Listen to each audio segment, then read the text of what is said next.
السلام عليكم، كنتمنىكم تكونوا كلكم بخير وعلى خير ان شاء الله. في الفيديو ديال اليوم غادي نقدم لكم واحد البغرير رائع بزاف. صراحه غادي نقدم لكم واحد 3 ديال الوصفات اللي هما رائعين. منهم هذا البغرير هذا اللي كيوجد اكسبريس وكيجي مثقب وكيجي هائل.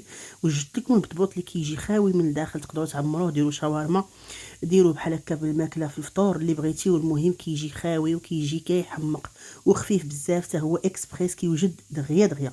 وجدت لكم بحال هكا مليويات ديال الخليع كبيبرين شويه على قد الكف، كيجيو هائلين.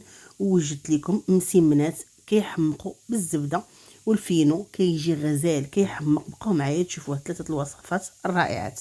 الطريقه ديال المسمن ساهله ماهله، كيجي رائع. درت زليفونس ديال الفينو، زليفونس ديال الطحين الفورس. غادي ندير معاهم شوفوا شحال ديال الخميره، راس معلقه ديال الخميره الفوريه، نص معلقه ديال الخميره حلويات، شويه الملحه. والسر هو هذا، كنزيد 2 معلقات ديال دانون مسوس، كيجي رائع. كنزيدوا الماء بشويه بشويه حتى كيتعجن لكم العجين بلا ما تدلكوه بزاف. عاد كدهنوا العجين بزويته وتدخلوه في ميكا بلاستيك بحال هكا، تخلوه يرتاح لو ماكسيموم بوسيبل، وتبداو تعبروا في المسمنات ديالكم. درت واحد الخلطه السحريه باش كيجي غزال المسمن مورق.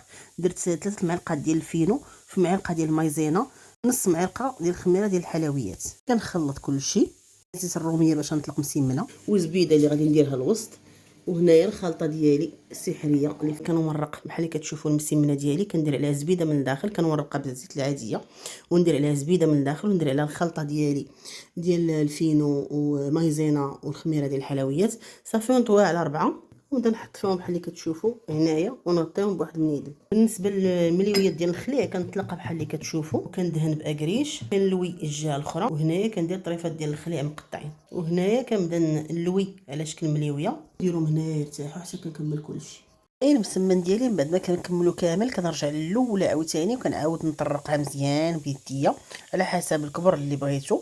وصافي وكنديرهم في سوينيه وندهنهم بالزيت ونديرهم في الكونجيلاتور تيتجمدوا مزيان بحال اللي كتشوفوا.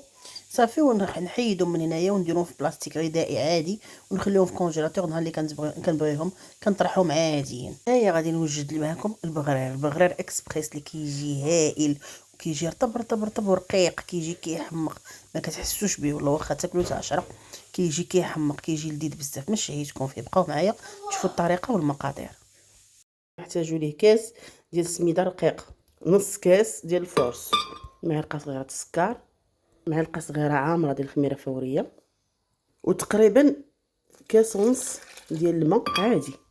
فوالا كنطرب الخليط الاول مزيان مزيان. من بعد التطريب الاول غادي نزيد ليه دابا نص ساشي ديال الخميره الحلويات، نص ليه معلقه ديال الخل صغيره، ونعاود نحل ونزيد دابا شويه ديال الملحه.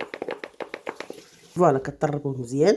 غير هو داكشي اللي قلت لكم كديروا على ثلاثه ديال المراحل باش كتضمنوا انه غيجيكم بغرير مزيان، باش التفاعل ديالو يكون مزيان. دونك كنديرو انا في واحد البليصه اللي غادي يخمر فيها، كنخليه تقريبا 20 دقيقه ونبدا نطرح فيه.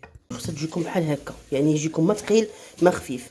الماء ديروا ما بين كاس وكاس ونص ديال الماء، يعني تقدر تكون كاس وربع، كاس. يعني ديروا كاس وبقاو تزيدوا داك النص كاس بشويه بشويه باش تحصلوا على العجين يكون بحال هذا الشكل هذا، ما يكونش خفيف بزاف وتوحلوا معاه. حيت لا جاكم خفيف غتزيدوا شويه ديال السميده رقيقه وشويه ديال الطحين، معلقه صغيره معلقه صغيره، باش يجيكم الخليط بحال هذا الشكل هذا. كنتمنى نكون شرحت لكم مزيان. البغرير شوفوا خليته تقريبا واحد ساعه ولا ساعه ونص، ما كان عندي ما يدار. الا نتوما عندكم ما يدار خليوه 20 دقيقه هي القليله. صافي كناخذ مقيله كندهنها بشويه ديال الزيت ونبقى نطرح فيهم كيجيو هائلين. فوالا كيجيو زوينين.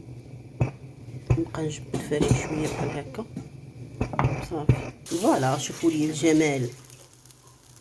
وهنايا غادي نشوفوا البطبوط كيجي هائل كيف كتشوفوا، خاوي من الداخل. تقدروا تعمروه شاورما، تقدروا ديروا به بزاف ديال الحاجات. بقاو معايا تشوفوا الطريقه والمقادير ديالو، حتى هما اللي ساهلين بزاف. البطبوط ساهل ماهل. كنحتاجوا ليه جوج زلايف ديال الفينو وواحد زلافه ديال الطحين الفورس. كنزيدوا الملحه والخميره الفوريه، معلقه كبيره ديال الخميره الفوريه وشي نص معلقه صغيره عامره ديال الملحه. من بعد ما تعجن مزيان بحال اللي كتشوفوا كندير ليه فيلم اليمونتير من الفوق ونخليه شي 10 دقائق ونرجع معاكم. هنايا البطبوط ديالي بوقت تبويقات ديال 50 غرام. صافي كندير لهم ميكه من الفوق وكنبدا نقرص كل وحده بالفينو ونخليهم في واحد الصينيه حتى كنكمل كلشي، كملت تقريص ونبدا نطيب سوغ بلاص. من بعد ما كنقرصو بحال اللي كتشوفوا كنديروا به ميكات باش يبقى بحال اللي كيرتاح ويخمر. مباشره نبدا نطيب فيه بحال اللي كتشوفوا ونبقى نقلب ونشقلب، راه كيجي اكثر من رائع، كيتنفخ كيجي غزال. بولي البطبوط كيفاش كيجي كيحمق ومنفوخ وخاوي من الداخل، كيجي غزال.